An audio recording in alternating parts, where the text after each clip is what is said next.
I know, because I know all of us, and I was too, so many books have been read, so many dogmas have been studied, so many practices have been done, so many concepts have been programmed into this mind.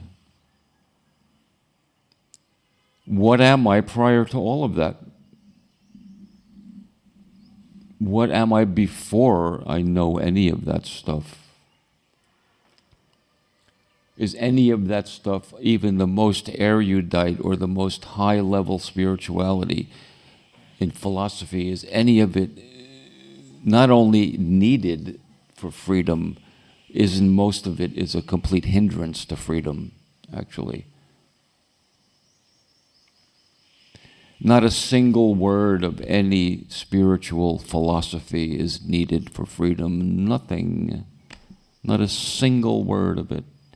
Even the words I use, because I speak, so I have to use words, but I try to whittle it down so that by the time I'm done, the words are gone and it's just clear, period. And then no words are needed. This is inquiry. This is what we're going to do on the intensive,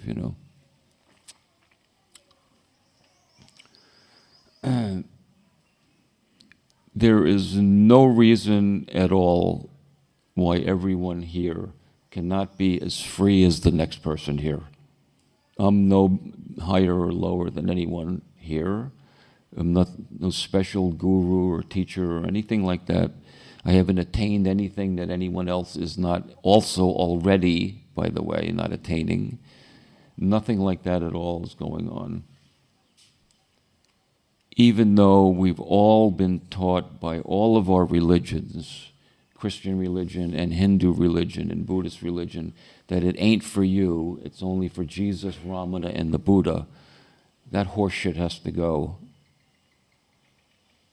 It ain't for Jesus, Ramana, and the Buddha, because it's you.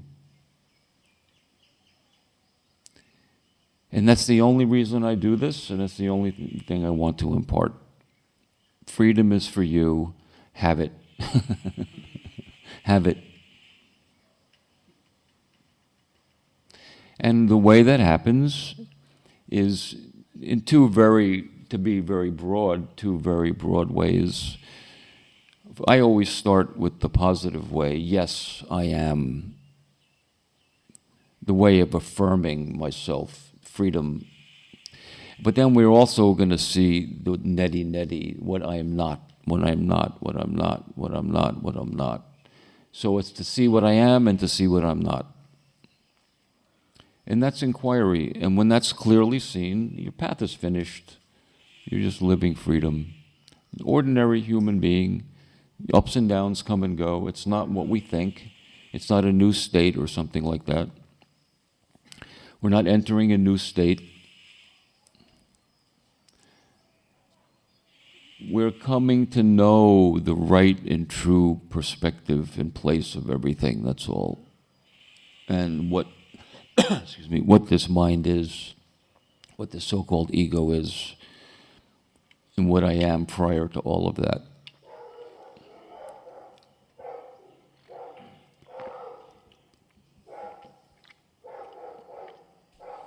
And so, what I call this, and you've all heard me say this before, is a paradigm shift.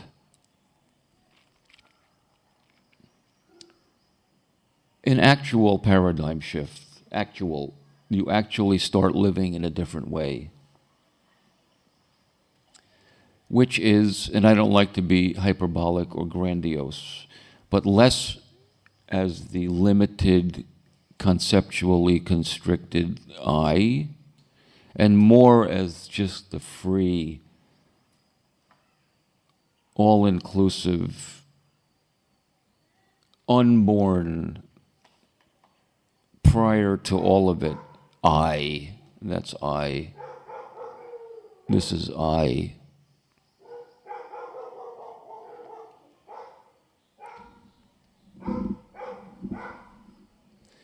So,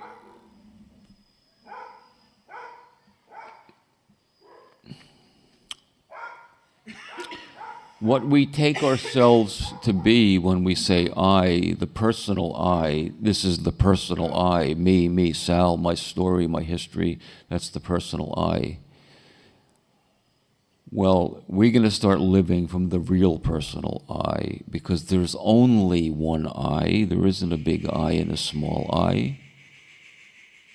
There's only I, that's all there is. Or only God, you can say. Or only the absolute. Or only source, however you want to say it. There's only the self, says Ramana. There's only the self. What is the self? You know, the self, Ramana calls the self with a big S. The self is I. But in our conceptual mind, we have the big self and the little self. And the little self is the personal, so-called personal. I say the true personal is the self, I.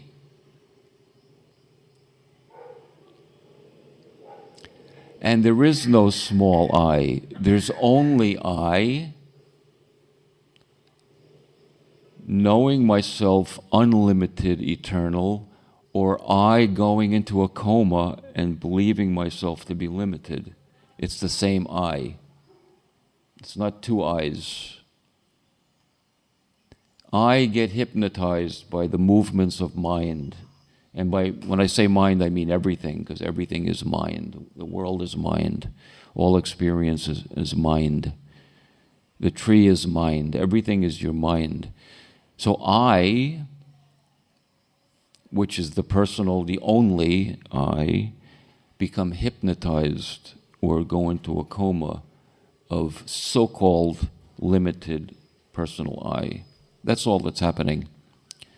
And so, in that case, it's also completely fine. Because when I go into the hypnotized I, I'm not lost in the hypnotized I. I'm found. I am found as that. I'm still that. So you're never lost.